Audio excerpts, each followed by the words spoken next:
আসসালামু আলাইকুম। এখন শুনবেন সংবাদ শিরোনাম।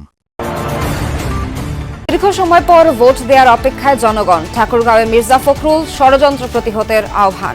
দক্ষিণ পশ্চিমাঞ্চল সফরে যাচ্ছেন তারেক রহমান। 12 তারিখ বাক পরিবর্তনের দিন। শেরপুরের জনসভায় জামায়াত আমির যারা হত্যার রাজনীতি করে তাদের বয়কটের আহ্বান। রেজাউলের পরিবারকে জানালেন সমবেদনা। রাজধানীবাসী সহ সারা দেশে প্রচারে ব্যস্ত প্রার্থীরা জয় পেতে দিচ্ছেন নানা প্রতিশ্রুতি। অভিযোগ পাল্টা অভিযোগে জমে উঠেছে ভোটের লড়াই। নির্বাচনকালীন নিরাপত্তার বিষয়ে বিদেশিদের জানিয়েছে সরকার, বললেন পররাষ্ট্র উপদেষ্টা। বজায় থাকবে লেভেল প্লেইং ফিল্ড, জানালেন স্বরাষ্ট্র উপদেষ্টা। প্রতিশ্রুতির ফুলঝুরি নয়, বাসযোগ্য ঢাকা চান নগরবাসী। পরিকল্পনা আছে, দাবি বিএনপি জামায়াত সহ দলগুলোর। আবারও অশান্ত পাকিস্তানের বালুচিস্তান। বিচ্ছিন্নতাবাদীদের সিরিজ হামলার জবাবে সেনা অভিযান। দুদিনে অন্তত 133 সন্ত্রাসীর মৃত্যু, জানিয়েছে আইএসপিআর। এতক্ষণ শুনছিলেন সংবাদ শিরোনাম, এবার বিস্তারিত। কিছু লোক নির্বাচন বানচালের অপচেষ্টা করছে, কিন্তু তারা সফল হবে না, এমনটাই বলেছেন বিএনপি মহাসচিব মির্জা ফখরুল ইসলাম আলমগীর। ঠাকুরগাঁওয়ের নিজ নির্বাচনী এলাকায় পথসভায় অংশ নেন মির্জা ফখরুল। এ সময় অভিযোগ করেন জামায়াত মিথ্যা কথা বলে মা বোনদের বিভ্রান্ত করছে। দাঁড়িপাল্লায় ভোট দিলে বেহেশতে যাওয়া যাবে এমন কথা প্রচার করছে তারা। বিএনপি মহাসচিব আরও বলেন, মিথ্যা বলা নয়, সৎ পথ ও ভালো কাজের মাধ্যমেই জান্নাতে যাওয়া যায়, অন্য কোনো মাধ্যমে নয়। দেশকে এগিয়ে নিতে সবাইকে ধানের শীষে ভোট দেওয়ার আহ্বান জানান তিনি। একই সাথে ভোট কেন্দ্র পাহারা দেওয়ার আহ্বানও জানান বিএনপি মহাসচিব।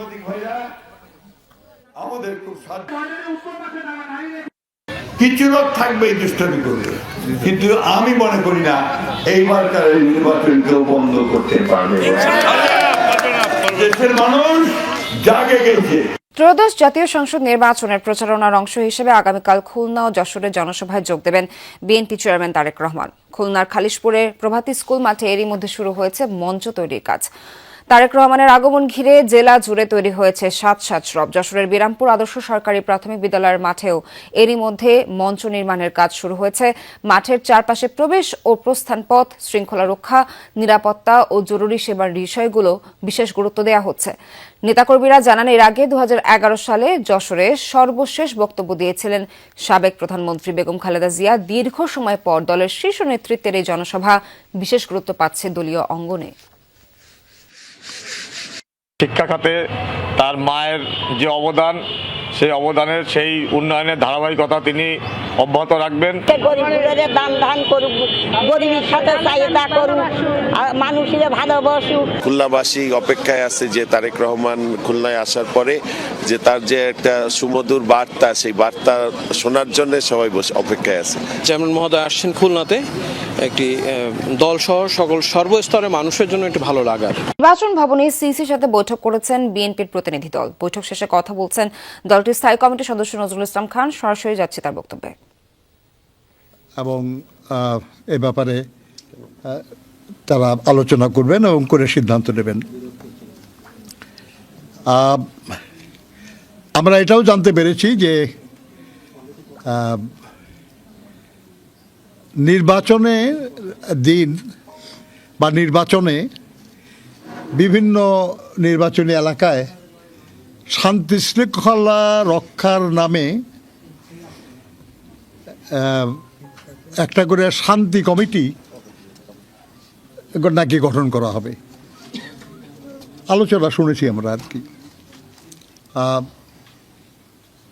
এক নম্বর তো শান্তি কমিটির শব্দটাই আমাদের কাছে খুব অপ্রিয় শব্দ, যদিও আমরা শান্তিবাদী মানুষ। নির্বাচন কমিশন বলেছেন এ সম্পর্কে তাদের কিছু জানা নাই, তারা এই ধরনের কোনো কমিটি করার ব্যাপারে কোনো সিদ্ধান্ত নেন নাই।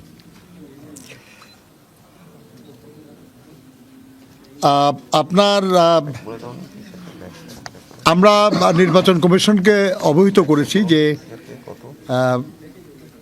বিভিন্ন কিছু রাজনৈতিক দলের, নির্দিষ্ট কিছু রাজনৈতিক দলের নেতাকর্মীরা তাদের নির্বাচনী এলাকার বাইরে অন্য নির্বাচনী এলাকায় কাজ করছে। আইনে এটার কোনো বাধা নাই, করতে পারে। তবে তারা যেহেতু সেই এলাকায় স্থানীয় নন, সবাই তাদেরকে চেনে না, অতএব তারা যেন নির্বাচনের সময় বা নির্বাচনের 2 দিন আগে তারা যেন সে এলাকার থেকে চলে যায়, তারা যেন না থাকে সেখানে, এবং সেখানে থেকে নির্বাচনী কর্মকাণ্ডে বিশৃঙ্খলার কোনো সুযোগ না দেয়, সেজন্য আমরা জাতি গঠন বাক্যে দাঁড়িয়েছে 12 তারিখ বাক পরিবর্তনের দিন, এমন মন্তব্য করেছেন জামায়াতের আমির ডক্টর শফিকুর রহমান। দুপুরে শেরপুর শহরের শহীদ দারোগা আলী পৌর পার্ক মাঠে 11 দলীয় ঐক্যের জনসভায় যোগ দিয়ে কথা বলেন তিনি।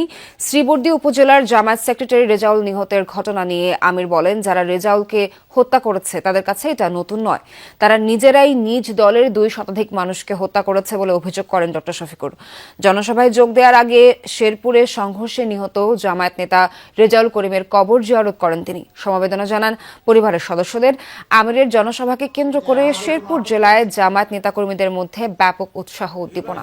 সকাল থেকেই ছোট ছোট মিছিল নিয়ে জনসভায় যোগ দেন দলের নেতাকর্মীরা। মাত্র 17 মাস হয়েছে, দেশে একটা বিশাল অকল্পনীয় পরিবর্তন হয়েছে।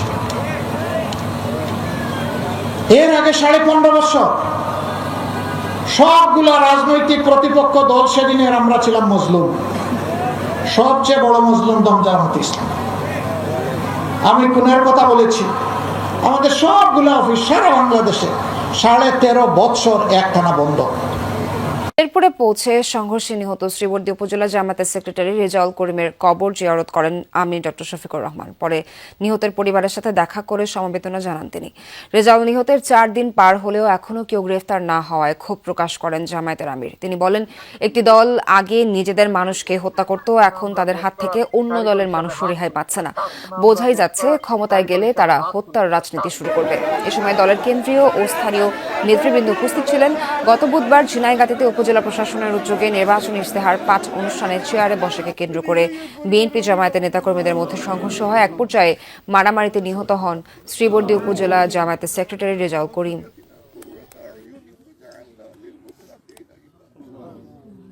আমাদের এই ভাইয়েরা তাদের নিজের মানুষকেও খুন করে ফেলে, অনেক খুন করেছেন। তারাও মানুষ, যাদেরকে খুন করা হয়েছে ওগুলোও আমরা কষ্ট পাই, সমর্থন করি না। রাজনীতির নাম যদি মানুষ খুন হয়, সে রাজনীতিকে আমরা ঘৃণা করি।